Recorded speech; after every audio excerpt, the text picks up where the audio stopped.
freedom. We take the battle to them.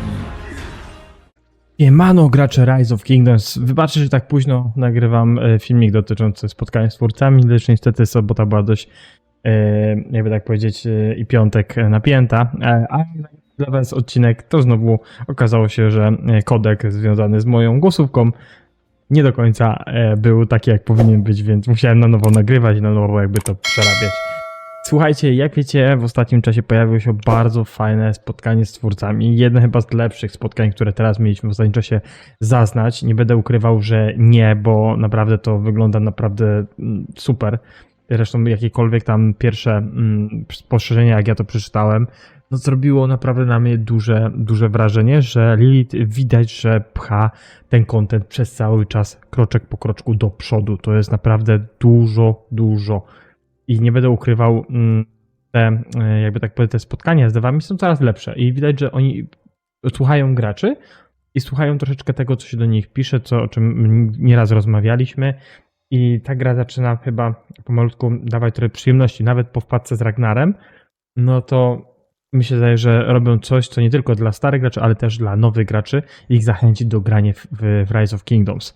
Dlaczego? Zaraz do tego wrócimy, lecimy z pierwszymi tutaj informacjami. Jak wiecie, no tutaj mamy klasycznie, że się witają z nami, jeżeli chodzi o spotkanie z deweloperami, dziękuję za liczne informacje i wiadomo, proszę o więcej, zawsze można się tam z nimi skontaktować i oni biorą to pod uwagę. Tak twierdzą, czasem nie powiem, tak się zgadza, bo niektóre tutaj rzeczy, które są w tej aktualizacji, też ja tam przez parę miesięcy popierałem, czy też rozmawiałem z devami, czy też można powiedzieć bardziej z VIP supportem niż z devami. I wysyłałem jakieś takie informacje. Z devami miałem tylko przyjemność raz rozmowy, kiedy testowaliśmy remastered wersję Rise of Kingdoms. Tak naprawdę. Ale wróćmy do tematu. Jakie macie plany związane z uzbrojeniem? W styczniu 2025 planujemy dodać nową funkcję konwersji uzbrojenia. Umożliwi ona zużywanie materiałów na przekształcenie istniejącego uzbrojenia na nowe. Rozwijanie nowych formacji będzie dzięki temu łatwiejsze i tańsze, bez konieczności zaczynania procesu od zera. Na przykład będzie można przekształcić uzbrojenie klina, chwała Panteonu w uzbrojenie łuku, północny herb. Dodatkowe specjalne inskrypcje uzbrojenia zostaną po konwersji. O, widzicie? Tak, niestety. Po konwersji. Tak, bo coś się zgubiłem. Informacji będzie łatwiejsze, tańsze. Chwała Panteonu. Po konwersji dostałem do nowej formacji.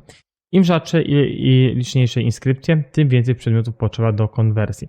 Wymagane elementy można zdobyć w trybie KVK w trakcie wydarzeń oraz w ramach pakietów w grze. Jak widzicie, jest coś takiego, gdzie oni tutaj naprawdę wrzucają już taki dodatkowe plus dla nas, bo jak sobie popatrzymy, no to popatrzcie, mamy bardzo fajne tutaj, tak powiedzieć, takie zestawienie, gdzie oni wiedzą, że wychodzą nowe formacje i te 3 nowe formacje, to w ostatnim czasie to były dokładnie, wejdziemy w Liucze, to był to Kręg, była to formacja Sotkowka i formacja Delta. No i w tym momencie, jeżeli tam wchodzimy, też wejdziemy w te formacje, lub też, przepraszam, w kodeks, i tutaj będziemy chcieli zobaczyć, co tutaj jest najlepsze z tych wszystkich, wiecie, epickich i legendarnych, no to żeby przejść na nie i przetestować je, czy to rzeczywiście ma sens tam zmiany, no to było ciężko coś takiego zrobić, prawda? W tym momencie będziemy mogli takiego swapa zrobić. Oczywiście to będzie kosztowało jakieś tam rzeczy, które będzie zdobywać KVK lub też za pieniążki, ale to jest coś, co na przykład no, ułatwi nam troszkę moim zdaniem tak grę, czy też będzie to takie dużo przyjemniejsze. Ja to tak patrzę pod tym względem. I że naprawdę możemy będzie na przykład przetestować jakąś tam formację, która uważamy, że może być dobra po na przykład Xiao Yonga, gdzie mamy tam podleczenie i na przykład formację kręgu pod niego jakoś stosować. No nie jestem, to jest tylko takie moje gdybanie, jeżeli chodzi o tą formację, ale na przykład coś takiego może pomóc, jeżeli na przykład te inskrypcje się sprawdzą, wiecie, te legendarne epickie, bo zrobimy swapa. I to jest bardzo fajne moim zdaniem. jak Lilith to planuje, prawda? Kolejne pytanie i odpowiedź to mamy, czy możemy dodać możliwość do odwołania przepustek wakacyjnych. Po wprowadzeniu funkcji przepustki wakacyjnej zauważyliśmy, że niektóre przepustki zostały wydane przez pomyłkę. Na co do tej aktualizacji dodamy opcję odwołania pozwalającą królowi anulować przepustkę w dowolnym momencie przed jej wykorzystaniem. Co więcej, dodamy nową korzyść dla zarządców na wakacjach. Jeśli taka osoba ma przepustkę wakacyjną, będzie potrzebowała mniej stron paszportu do emigracji do innego królestwa. I to jest kolejny plus Lilith, bo był taki bóg, kiedy oni to ogłosili, że oni to wprowadzą, tą przepustkę, prawda? I niektóre królestwa miały tą przepustkę, chociaż były podczas kawałka, czy konta miały podczas kawałka takie przepustki zostali, ludzie byli zdziwieni, o co chodzi, nie? No niestety taki był bóg, Lilith to szybko naprawiła. I te przepustki wakacyjne będą poprawione, bo na przykład, no powiem tak, no w tym momencie nie mogę grać na kolejny KVK, dajcie mi przepustkę, a potem się życie zmieni i jednak będę mógł grać, no i król ci może to, wiecie, odwołać. I to jest duży plus, bo w tym momencie ma nad tym jakby jakąś tam kontrolę. To jest kolejny jakby kolejny plus do zarządzania królestwem, gdzie Lilith, no jak wiecie, król mógłby więcej moim zdaniem w swoim królestwie, jeżeli chodzi o zarządzanie. I mi się zdaje, że to powinno być to lepiej robione, bo jeżeli dołączasz do jakiegoś królestwa, no to ktoś jest królem, ktoś dowodzi tym KD i on powinien mieć jakąś tam władzę. Wiadomo, że są różne królestwa i tam może być różne z wykorzystaniem tej władzy, no ale ja uważam, że tutaj akurat takie rzeczy są naprawdę potrzebne. No i to, że dodali, że będzie mniej paszportu do migracji, jeżeli będziecie już na tej wakacjach, więc to też daje wam kolejny plus, że nie to, że możecie tam gdzieś się przygotować speed-upowo pod kolejne nowe królestwo. Wiadomo, bo zbieranie surowców wam nic nie pomoże, bo i tak to stracicie. No chyba, że powrót po KVK tych surowców, o którym tam Lili wspominała w poprzednim spotkaniu devów, będzie jakiś tam duży, że surowce będą wracać. No ale nie wiem, jak to się tyczy przy oczywiście paszporcie króla, ale jest taka opcja, z którą Lilita powiedziała, że planują coś takiego wprowadzić kiedyś. No nieważne, bardziej chodzi tu o speed-up i to, co zdobyć do baga, nie? Więc macie ten czas dla siebie, możecie odpocząć, a potem migrujecie na dane królestwo, gdzie macie już no, swoje tam, jakby tak powiedzieć, też rzeczy, prawda? Które wam pozwolą się szybciej rozwinąć na nowym królestwie. To jest, mi się zdaje, bardzo fajna opcja i ja ją będę oczywiście propsował. Kolejny podpunkt trzeci. Próg statusu imperium w sezonie podboju wydaje się zdecydowanie za niski. Czy są jakieś plany jego dostosowania? Jak to już mówiłem nieraz, ja jestem straszny do tych imperiów i do tych ich płakuczu, że oni nie mają tam jak kogoś przyjąć, bo to, bo tamto, bo limity, paszporty im się kończą, specjalne i tak dalej, i tak dalej. I to jest mój płacz w tym momencie, czy mój jakby taki zawód bardziej się tyczy tych, wiecie, fake imperium, tak jak 3202, 3217, czy tam inne takie fake imperia, które się pojawiają. Nie mówię oczywiście o tych topowych, bo nie wiem, ja bym też imperia podzielił na jakieś tam kategorie A, B i C, bo są różne te imperia, więc no mi się zdaje, że z tego co wiem, to najbardziej płaczą oczywiście ci mniejsze imperia, że nie mogą jakoś rekrutować, wiesz, dawać jakąś tam kontrę dla tych starszych, powiedzmy, królów, gdzie są stare konta, bo nie mogą zrekrutować mocniejszych graczy, bo mają limit.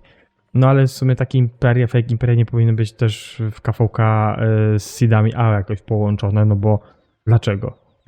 Dlaczego oni mają mieć jakieś tam korzyści? Wyglądają jak takie fake imperia, jeszcze do tego będą mieli możliwości tam, jak tutaj mamy, że ograniczają imigrację w tym sezonie do 150 zarządców.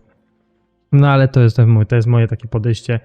Grałem w Imperium, wiem jak to jest, wiem jaki to jest kawałek chleba, lecz no ja ogólnie ten pomysł, którą oni tutaj w tym punkcie wrzucili, mi nie pasuje. No ale wróćmy do tematu, czyli aby pomóc Imperium niżej sklasyfikowanym w sezonie podbojów, w utrzymaniu odpowiedniej populacji wprowadzimy pewne zmiany w tych zasadach w przyszłej aktualizacji. No to jak mówiłem, te powiedzmy niższe imperia, ja to tak nazywam. Tu ograniczymy te do 150 zarządców, dałem nowy próg siły królestwa. Jeśli siła imperium spadnie poniżej tego progu, jego limit imperiów nie będzie już wynosić 35 milionów. Liczba imperiów w sezonie podbojowym pozostanie taka sama. Serwery międzynarodowe chińskie mają różne ekosystemy, tam wiemy o 23 miliardach, 24 miliardach. Ta modyfikacja tylko pierwszy krok, więc prawdopodobnie będziemy je jeszcze dopracować, gdy sfinalizowanie zmiany daty. Finalizujemy zmiany daty i wprowadzenie powiadomień wszystkich za pośrednictwem poczty w grze. Czyli to jest temat, który jeszcze będą jakiś czas rozwijać. Gracze nadużywają migracji do celu, aby wejść do nowych królestw, czym naprawicie tę sytuację. No to jest słabe, ale jak już wiemy, że w grudniu będzie tam parę takich kwestii migracyjnych, które wam już nagrywałem jakiś czas temu filmik o tym, będzie zmieniane, więc uważam, że to jest coś, co pytanie zostało zadane, ale mi się zdaje, że na to odpowiedź już była, ale no omówmy to jeszcze. Migracja do celu została pierwotnie zaprojektowana po to, aby pomóc powracającym graczom znaleźć królestwa, w którym mogliby się rozwijać, ponownie połączyć się z społecznością. Jednak niektórzy użytkownicy wykorzystali tę funkcję, aby zyskać nieuczciwą przewagę, utrudniając życie stałym graczom w nowych królestwach. Jest to sprzeczne z naszymi zamierzeniami. Tam były jakieś skoki na KVK1, KVK2, KVK3 z jakimiś tam starymi kontami, które tam potem wiem, że bo wracały i potem tam cisnęły w dane kadeki, jak wskakały tam gdzieś na te początkowe KVK, bo właśnie tak działały te migracje specjalne do celu dla ludzi, którzy powracali. I to było słabe, zgodzę się z tym. Lecz no w grudniu będzie, tak jak widzicie, w wersji 1.0.8 zaplanowane na połowę grudnia. Modyfikują zasady migracji do celu, więc to będzie moim zdaniem poprawione. Zresztą oni sami o tym mówią. Czy wspominana podczas ostatniego spotkania z twórcami funkcja automatycznego uzupełniania stron paszportu pociągnie koszty w punktach sojuszu? I tu mamy odpowiedź, bo to jest bardzo fajne, że coś, co nie wyjaśnili do końca, w tym momencie tam wyjaśnili, czy zapas stron paszportu jest dzielony między wszystkich członków sojuszu. To jest kolejne pytanie oczywiście, podpytanie. I oni tutaj to wyjaśniają, czyli przepraszam za wcześniejsze niedopracowanie szczegółów tej funkcji. Na wszelkie zamieszanie, jakie mogło z tego wynikać, a to bardziej wyjaśnienie. Pierwsze, dla sojuszu z ograniczeniem liczby członków ustawiony je jako 100 lub więcej, do sklepu sojuszu zostanie dodana sekcja tygodniowy limit. Ta sekcja będzie co tydzień automatycznie uzupełniała pewną liczbą stron paszportu. Ten proces nie będzie pochłaniał żadnych punktów sojuszu. Członkowie sojuszu mogą je kupować za pomocą punktów indywidualnych. Normalne, fajnie, że sojusze na tym nie tracą. Wszelkie niekupione strony paszportu będą przechowywane w sklepie sojuszu, ale istniejące istnieje ograniczenie ich liczby. Okej, no czyli no powiedzmy, nie wiem, będzie 30 się na zbieranie, tego nie kupi, no to potem się to nie będzie regenerowało, jak ktoś nie kupi, nie będzie to tam powiedzmy dalej wskakiwało, więc warto coś takiego kupować, żeby ten przez cały czas napełniać ten dzienny, czy tam tygodniowy limit, jak oni to nazywają.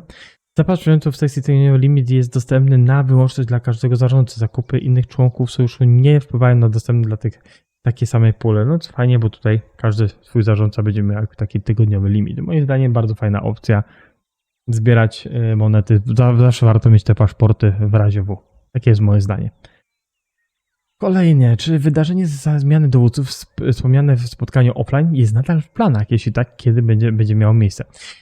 I to jest coś, co ja już tyle razy wspominałem, Lilith, żeby można było raz do roku na przykład zmienić dowódcę, którego wsadziło się głupio złote głowy, na to, co byśmy chcieli mieć, to co jest w mecie i chcielibyśmy tym grać. Lecz oni tutaj wychodzą chyba z założenia bardziej, ja tak zrozumiałem, jak to czytałem wcześniej, jeżeli chodzi o graczy KVK2, KVK3 niż na przykład graczy sokowych. No ale tutaj jakby tak powiedzieć, no przechodzimy, bo tu między wierszami ja tak coś czuję, że też będziemy mogli coś takiego zrobić, ale pytanie, czy będzie taka możliwość? Takie pytanie zadam supportowi Lilith. Na VIP supporcie może coś dostanę ciekawego. Jakby się udało tam 1, 2 dowódców zamienić, byłoby cudnie, nie? Ale lecimy. Nasz plan dotyczący tego wydarzenia jest już dopracowany. Zostanie on wprowadzony w przyszłej wersji gry, czyli pewnie tej grudniowej. Zamiast do bezpośrednich wydarzeń polegających na arestowaniu dowódców, przyznamy każdemu uczestnikowi zarządcy 2 zmiany dowódców w określonej cenie. I tu piszą każdemu zarządcy. Każda zmiana pozwoli wybrać 2 dowódców z pewnymi wyjątkami i zmienić ich poziomy umiejętności oraz liczby gwiazdek, czyli pewnie złote głowy będzie można zamienić na przykład, jak macie, nie wiem, przykładowo Chengishchana na złocie, no to te wszystkie gwiazdki, to wszystko przejdzie powiedzmy na, nie wiem, Ragnara, którego nie macie. Może tak będzie, ale pewnie tutaj oni to wprowadzą jako wyjątek, ten Ragnar. Już to widzę, więc na przykład, nie wiem, mamy Chengishchana i wrzucimy sobie, nie wiem, w Shajarę. Jeżeli coś takiego będzie też dla graczy sokowych, byłoby super. No ale mi się zdaje, że to bardziej się tyczy graczy KVK2, KVK3, bo taki był ogólnie na początku zamysł, żeby płynnie pomagać graczom z KVK1, KVK2 przechodzić do KVK3 i 4, żeby oni tych dowódców mieli już przygotowanych na ważniejsze takie walki, wiecie, przyszłościowe, nie? Żeby nie zbierali tych uniwersalnych rzeźb w bagu i grali głównie, wiecie, epickim jakimś tam słabszymi dowódcami przez te 3 KVK, czy tam 2.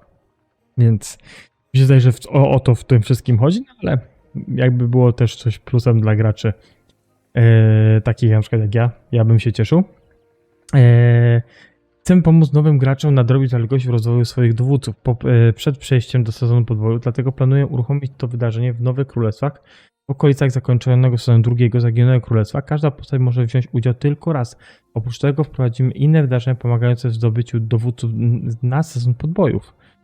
Dla królestw wychodzących z sezonu trzeci lub późniejszy planuję uruchomić jednorazowe wydarzenie w styczniu 2025, gdy konkretny harmonogram zastrzegów zostaną potwierdzone, powiemy was poprzez społeczność i ogłoszenia w grze. Oni też tutaj będą dawać eventy, żebyście mogli lepiej rozwinąć tych dowódców i to jest moim zdaniem bardzo fajna opcja, że takie coś Lilith w ogóle wymyśliła, że jeszcze tam jakieś eventy będą wprowadzać i mi się zdaje, że to przyciągnie troszeczkę graczy. Na pewno tutaj jak już tak patrzę, to będzie dużo lepszy start niż my mieliśmy, jakie tam parę lat temu. Czy nawet jak gram potem KVK1, KVK2, jeszcze tam rok, 2, no to pewno to będzie różnica dla takich graczy. Co tu mamy dalej? Czy możemy dostać epickiego dowódcę, aby móc doświadczyć rozgrywki na odległości przy niższym koszcie? To jest coś, co mówiłem w wakacje, że przy nowej cywilizacji, żeby pojawi się na pewno jakiś dowódca dystansowy, epicki, żeby można było w KVK1, KVK2 korzystać. Ja o tym mówiłem naprawdę w wakacje. I tego nie wiedziałem, kiedy to nastąpi, nie wiedziałem, kiedy będzie cywilizacja, bo najpierw była mowa wrzesień, październik, potem to przenieśli na nowy rok. I myślałem, że to przy nowej cywilizacji po prostu, wiecie, wypuszczą nowego dowódcę z na przykład inżynierii. Ja tam mówię, że to może być Rosja, stawiałem głównie Rosję, ale też mówię, że mogą być Aztecy, mogą być Majowie, bo takie też tu słuchy mi dochodziły. Lecz no oczywiście zostało to jakby tak przełożone, nawet była o tym oficjalne info, że nowa cywilizacja pojawi się w 2025 roku, raczej początkiem, z tego co wiem, więc automatycznie się pojawią nowi dowódcy. Czy to będzie to, czy też pojawią się dowódcy kawalerii na KVK1, KVK2? Powiem wam szczerze, że nie wiem, takie pytanie dostałem niedawno, bo też o tym się mówiło głośno, że kawaleria potrzebuje mieć odnowienia w KVK1, KVK2 w miarę dobrych dowódców. Mi się zdaje, że nie wiem, czy ona to aż tak bardzo potrzebuje, chociaż faktem dużo więcej graczy gra chyba piechotą w KVK1. Tak mi się zdaje, ze względu na Sun Tzu. No ale wracając tu do epickiego dowódcy dystansowego, moim zdaniem fajna opcja. Bo jeżeli będziemy mieć takiego epickiego dowódcę, no to zostaniemy 2 epickich, bo to lepiej chyba mieć 2, żeby to fajnie się zgrało. W KVK1, KVK2, no to mi się zdaje, że a nie, bo to będzie od sezonu 2, 3, z tego co widzę. Będą mogli zdobyć zarządco drugiego, to no chyba jakoś tak będziecie to dostawać. No to mi się zdaje, że to fajnie, bo to też jakieś tam depsy będzie robiło dla graczy, tym na przykład free to play, nie? Akurat mi się zdaje, że epiccy dowódcy dystansowi czy legendarni dla graczy free to play są najlepsi w tym momencie. Takie jest moje zdanie. Jeżeli grasz free to play, to epicki dowódca dystansowy jest chyba w tym momencie najlepszym rozwiązaniem. Jeżeli naprawdę nie spędujesz na KVK technologii. Taka jest moja dygresja co do tego. Lećmy kolejne pytanie. Czy możemy podzielić się swoją filozofią projektowania następnej generacji dowódców? Czyli to jest pytanie, jak ta kolejna generacja dowódców, to chyba będzie 10, jak będzie ona występowała i w jakim stronę oni będą szli. Mi się zdaje, że to głównie o to pytanie się tego tyczyło. No i odpowiedź mają prostą. Naszym celem dla następnej generacji dowódców jest większa konsekwencja przy dodawaniu nowych postaci, co pozwoli wam lepiej planować działania. Pod uwagę trzeba będzie wziąć takie kwestie jak to, czy dowódca skupi się na pojedynczym celu, czy umiejętnościach obszarowych, jakie będą relacje między typami jednostek, a specjalnymi mechanikami. Skupmy się również bardziej na składzie drużyny, szczególnie na różnorodności zabawie z dowodzeniem wieloma oddziałami. Naszym celem jest zapewnienie zarówno nowym, jak i doświadczonym dowódcom przestrzeń do współpracy. Zagwarantuje ich trwałość, wartość. Planuję również eksperymentować z dowódcami, którzy wprowadzają bardziej innowacyjne mechaniki i rozgrywkę. Rozumiem też, że niektórzy zarządcy są zaniepokojeni liczbą i częstotliwością nowych systemów. Zauważyłem, że większość głównych mechanik została już opracowana. W przyszłości będziemy ostrożnie rozmawiać o wprowadzeniu innowacyjnych systemów i koszty ich ulepszenia. Dołożymy wszelkich starań, abyście mogli cieszyć się głębszą strategią walk bez poczucia przytłoczenia. I tu wam powiem coś, co dotarło do mnie ostatnio i nie wiem, czy to jest jakiś leak, czy to jest ogólnie coś, co po prostu ktoś sobie gdzieś tam wymyślił, ale to jest jeden z takich leaków, co czasem się sprawdza, czasem nie. I to też taki był leak, kiedy ja dostawałem informacje o dowódcach związanych legendarnymi, przepraszam, z leadershipem i z inżynierią. Dostałem takie informacje, że może się pojawić KVK, które nie tylko będzie dawało nam nowego na przykład dowódcę kawalerii, bo też o tym tam była mowa, czy też łuczników, coś takiego jak Ragnar Prime wychodził, czy coś pomiędzy, ale też, że Lilith planuje zrobić KVK takie, gdzie nasz jeden marsz będzie się liczył nie z 2 dowódców, tylko z 3. I ja pierwsze jak to usłyszałem, mówię, no nie wiem, próbują zwalić z Age of Empires, nie Mobile, ten temat, bo tam gra się na 3 dowódców. I nie wiem dlaczego, w jednym marszu, jak tak przeglądałem, jak oglądałem te filmiki z Age of Mobile, no to tak wygląda, że tam można 3 dowódców w jednym marszu rzucić. No chyba, że się mylę, to mnie poprawcie, ale ja o tym tak słyszałem, że taka właśnie opcja będzie na jakieś KVK. Czy to oni coś takiego wprowadzą? Nie wiem. Ja zapisałem, że to jest jakiś taki wyciek, czy jakiś taki leak, czy też jakby też po części plotka, takie wiecie, 50/50. Ja bym tak to patrzył. Czy coś takiego żeby coś takiego wymyślili? No ciekawie by było, bo fajnie było można takie składy, wiecie, ustawiać, rotować, nie? Ze względu na umiejętności. Mi się zdaje, że to by dało jeszcze więcej możliwości w walkach, nie? Ale czy coś takiego wyjdzie? Ciężko mi jest powiedzieć. To jest naprawdę, no, 5 oddziałów po 3, 15 dowódców. Ciekawe, pewnie 500 dowódców by wrócili do łaski. No ale to jest ciekawy, na pewno ciekawy pomysł, bez dwóch zdań. A propos tej tutaj informacji, jeżeli chodzi o filozofię przyszłej generacji dowódców. Przejdźmy dalej. Co się stało z nowo odświeżoną mapą? Czy będzie tutaj jakaś aktualizacja? No tu mamy odpowiedź na to, co ja kiedyś mówiłem, że wypuścili Heroic Anthem w wersji Pionier. Fajna mapa, fajna grafika, bardzo ładnie mi się podobało. Mieli wypuścić odnowione Home Kingdom. Wszyscy myśleli, że jak wrócimy po KVK, będziemy Home Kingdom odnowione. Niestety dalej nie mamy od wakacji. A oni tutaj dają informację, że nieustannie testujemy odświeżoną mapę. W przyszłych sezonach podboju będziemy stopniowo wprowadzać odświeżoną wersję każdej opowieści, tak jak przy odnowionych hymnie bohaterów. Obecnie planujemy odświeżenie oryginalnej mapy królestwa i mapy zaginionego królestwa sezonu pierwszego, trzeciego, używanie odświeżonych map w nowych trybach kampanii. Będzie soon. Coming soon, tak to nazwijmy. Ja myślałem, że to już będzie po prostu dawno. O, i tu mamy kolejne pytanie, ostatnie właśnie dotyczące 10. generacji. Czyli czy znakomity Ragnar Lodbrok znajdzie się w 10. generacji dowódców i czy będą jakieś inne sposoby na jego rekrutację w przyszłości? Znakomity Ragnar Lodbrok nie jest w gronie dowódców 10. generacji. To jest proste jak...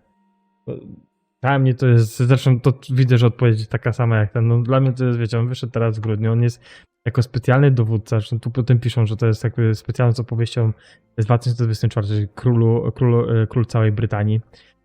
Że planują wprowadzić innych specjalnych dowódców w przyszłych głównych opowieściach, więc miejcie oczy i uszy szeroko otwarte, więc przypuszczam, że taki KVK jak król całej Brytanii będzie więcej. Wprowadzą nowe KVK, o których też mówili na rocznicy, że będą wprowadzać więcej KVK, nowych formatów.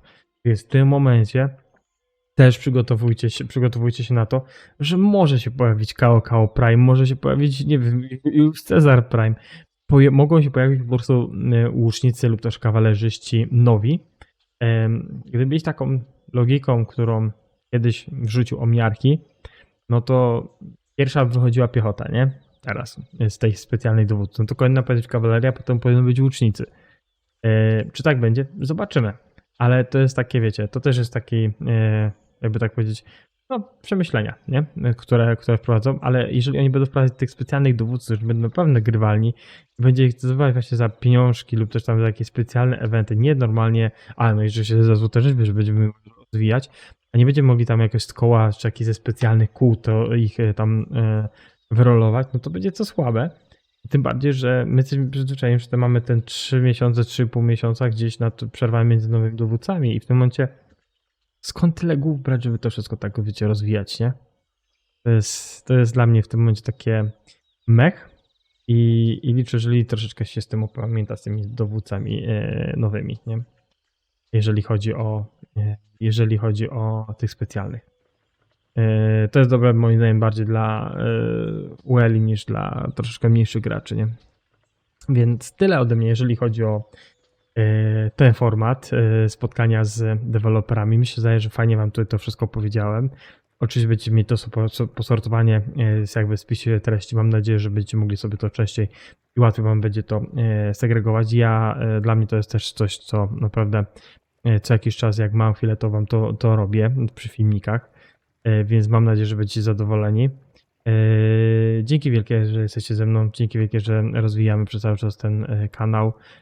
Subujemy, lajkujemy, komentujemy, przez cały czas jesteście ze mną w kontakcie, piszecie do mnie na priv, piszecie do mnie na Discordzie, przez cały czas wiecie, te niektóre pytania, które tutaj przy okazji odpowiadam, kiedy coś opowiadam o danych Królestwa nie bez przyczyny, jakby tak powiedzieć, je wyciągam, bo to dzięki wam je dostaję. Więc dzięki jeszcze raz, że jesteście. Dajmy to dalej do przodu. Na razie.